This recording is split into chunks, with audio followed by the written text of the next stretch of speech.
Silent meow, you are not retarded. No one is retarded. Retarded is a word that I don't even like. There are people who are mentally challenged and people who are physically challenged, which I am one.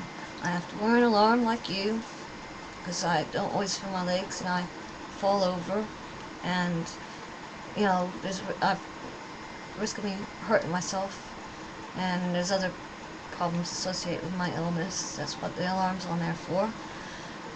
But you shouldn't. Whoever said you should be drowned at birth, they got no right to say that, because you've proven that besides, okay, your body may not work the way their body does, but you've proven you've got a mind and a brain, and you are willing to take any challenge, and that's the way it should be. And I'm quite impressed with your video clip, and I'm going to add you to, as I'm going to subscribe to you. And the thing is, I've been called a spastic. I've been called a spastic by several people. Mind you, my disability doesn't always show itself when while I'm taking my medication. I'm fine, but I get tremors and I get spasms, and it does funny things to my body. I get if some people notice I keep wiping my mouth, it's because with this condition it affects my saliva, and I get speech slurs at times. But I've learned to compensate, and like you, I've stood up to the challenge of my disability. Okay, I'm not as physically challenged as you are, but I do know what it is to be challenged, and I do know what it is when people look down on you, and I hate it as much as you do. And I don't know, I don't like this word retarded or retard. I mean, what do they mean by retard? The word doesn't make any sense to me at all. I mean, because you get clothes that are flame retardant, what does that mean? All it means is slow to burn. It just, to me, okay, from what I understand, retard means slow. So what? So if someone's slow, it doesn't make any difference.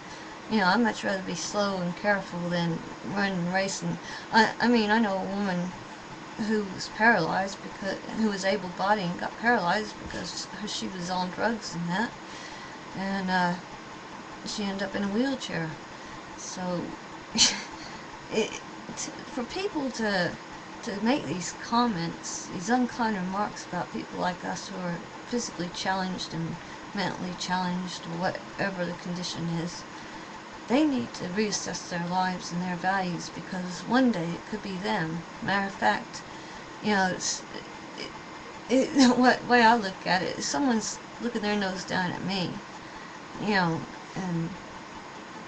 scowling at me and saying I shouldn't be alive because I'm a burden to society.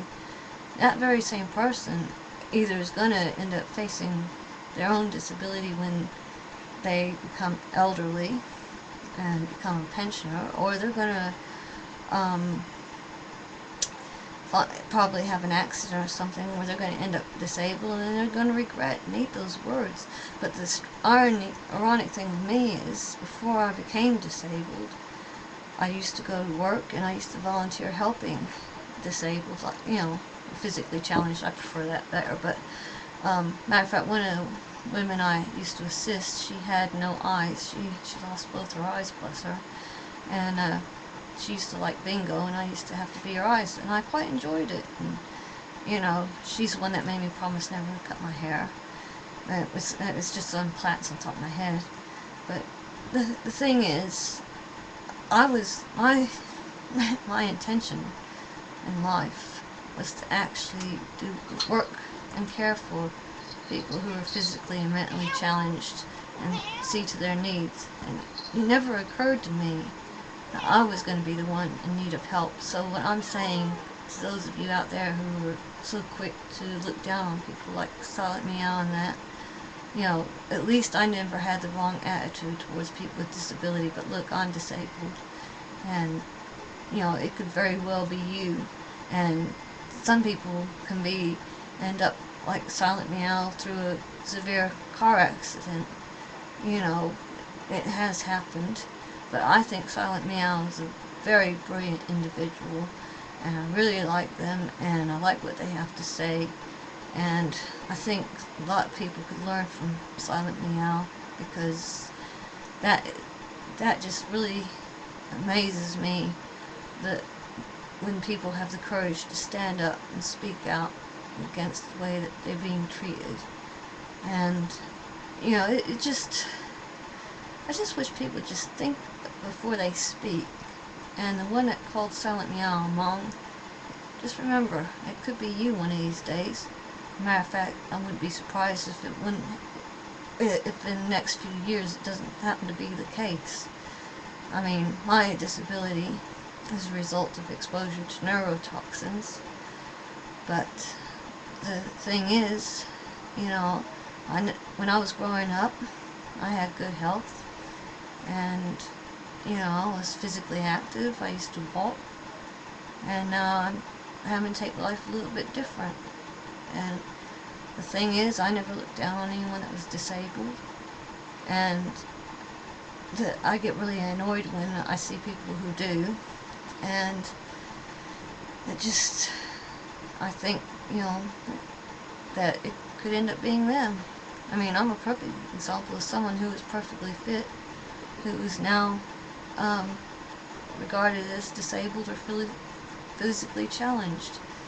And just, before you open your mouth up to people like us, just think yourself lucky and praise the good Lord that you are healthy, because one of these days it could very well be you, and then you're going to regret saying anything unkind to anyone who's either physically or mentally challenged.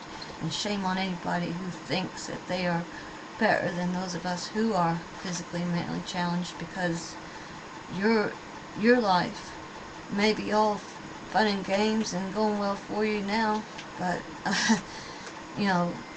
anything could happen. And by looking your nose down on someone who's less fortunate than you, whether they're homeless or physically or mentally challenged, it could end up being you instead of and you'll be walking in their shoes.